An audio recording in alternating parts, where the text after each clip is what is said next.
back from the financial wars. None the worse for wear, I No, hope. ma'am. I was a smashing success. I'll tell you what, we're going to have more than enough vegetables on these shelves for the entire winter and at a wonderful price. Wonderful. Whoa. Oh.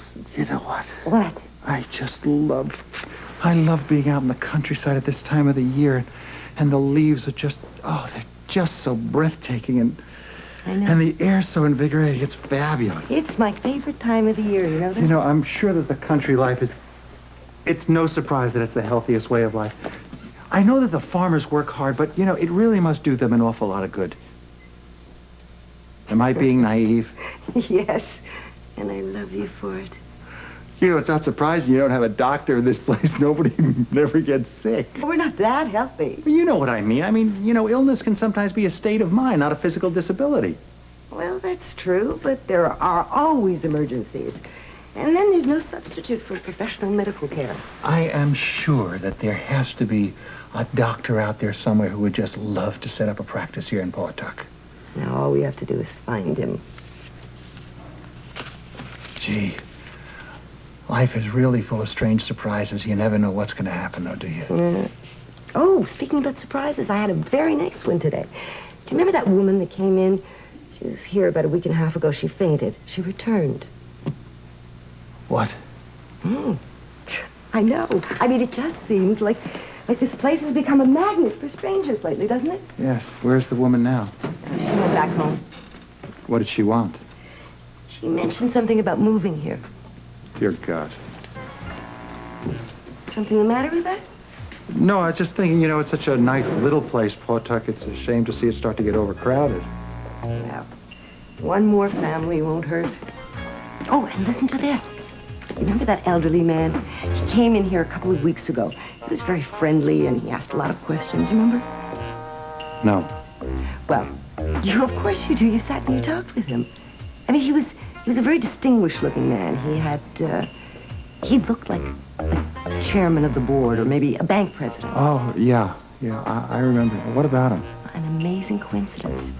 He was the father of this woman. No. Yes, she showed me a picture. Can you believe it? They're from the same family. Well, Mr. Donnelly, so much for a leisurely stroll, taking your mind off the problems. I'm sorry, baby. I guess I'm just not very good company. That's all. Well, maybe it's time you cut and run. What, leave town? Oh, hardly. I was just wondering if you haven't played this little particular game long enough. Why don't you just simply give in to Edward's demands? What, and give him back the money? It is his money. Oh, come on. What about my freedom? Well, you're just going to have to trust Edward that he's not going to keep you out of jail. Trust Edward Quarterman? I admit it sounds Well, a now, little... come on, Tiffany, how can you stand there and even suggest something like that? I wouldn't if I thought you had an alternative. Look, there is no one I can trust to prove that I didn't kill Alan Quarterman. The stakes are much too high, and the only one who's going to pay that price is me with my life. Well, maybe if you worked with Edward... What do you mean? I don't need Edward Quartermain. I mean, damn it, Tiffany, I used to be the head of the most prestigious and most elite Secret Service agency in the world. And here I am, a former WSB chief, and I can't even prove I'm innocent of a crime I didn't commit.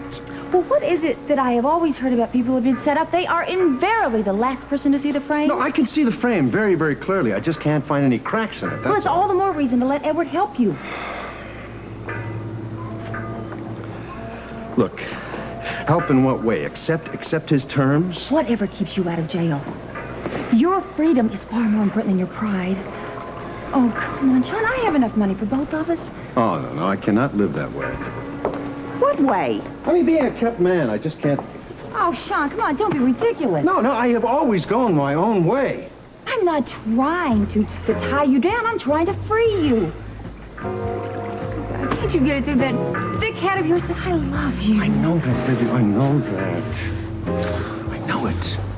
But if I don't respect myself, then I can't respect you and I can't respect anyone else. I have never taken a handout on my life. I'm not offering you charity. It amounts to the same thing. No, I can't do it. I'm sorry. Look, I'm gonna go back to the office and try and figure this thing out on my own, okay? As I said before, I'm just rotten company today, huh? Yes, sir. It is a pleasure to be back on a regular diet again. Trying to take off a few pounds, were you, sir? Well, that wasn't my intention, though I must say it's a lot easier to push oneself away from a table that's laden with bad food. This meal is more expensive, but it is worth every penny, and I intend to enjoy every single mouthful. A little more wine, please. The house's finest again, sir. Well, of course. I mean, do I look like a man who would accept anything less?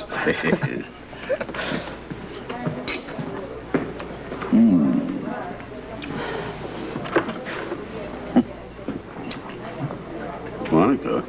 Good evening, Edward. Why don't you join me? I am not here to eat. Oh? Well, what are you here for? I have been looking for you. Well, why are you so grim? Well, don't you know?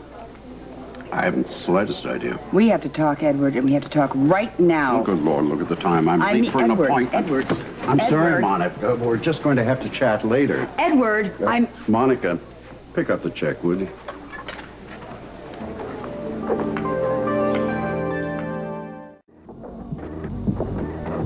The offer, old buddy.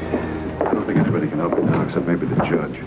Well, it's just a preliminary hearing. No need to get too worried. Well, at least I'll have a pretty good idea what kind of case they have against me. If it goes to the grand jury, then you can get too worried. That's what I figure. You haven't grown any fonder of jails, have you? Are you suggesting I should? I'm suggesting you have more control over your destiny than you probably think. Well, I'm certainly not about to lock myself up in any cell. Come on, Sean, give them back the money. You can't subpoena them in jail anyway. Morning, gents. Oh, Jake? We have a few last-minute details to go over before the hearing. Yeah, well, just a minute, Jake. I'll be with you, okay? Sure. I'll be right over here. Yeah. All right, what's up? What's really up? I'm sure you didn't come all the way down here just to provide me with moral support. This information, stuff I requested on Grenvoid, arrived today. You mean the guy you think threatened Anna? I know he did. It's just that I can't prove it, largely because Robin's testimony is inadmissible in court. He's not the only one I'm after. Yeah, do too. First, I've got to prove that he's involved. I'm running out of time to do it. If I want to nail Lavery, I have to do it before Anna marries him.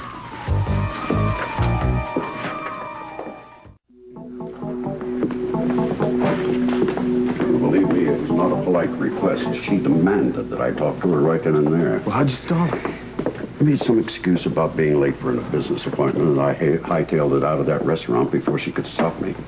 You think she suspects that Ellen's faking the amnesia? Well, why else would she be so upset? Good Lord, she knows Alan's alive. She saw him up there in Porto. The question is, how long before she tells Sean? Yeah, and blows our scheme sky high. Look, Edward, you've got to convince Sean to sign that financial agreement today. Tiffany's tired of trying to keep the two of them apart. Yeah. After his hearing today, he may come crawling to us on bended knee, asking us to sign almost anything. Just wonder what Monica's going to say on the witness stand. Well, I'd love to put Tiffany right down there in the front row. Let her smile up at Monica all during her testimony. Monica could be the alibi Sean needs. I mean, a widow's testimony is very powerful. I just got to get to him before she does. Jake, do you think we have time for a cup of coffee? Quick one. Hearing's about to start. All right, Jay. Could I have a word with you, Sean? In private. Sure. I'll catch up with you, Jake. Okay. Oh, what's that? The little agreement I mentioned, I took the liberty of having it drawn up in writing. All you have to do is sign at the bottom of the page, and you're a free man. I am not going to let go of one red cent until I'm thoroughly convinced that's the only way out for me, Edward. What more proof do you need? I need seed money. For me to rebuild my waterfront empire, I have to do that from scratch. I'll be left with nothing. Except your privacy. And your freedom.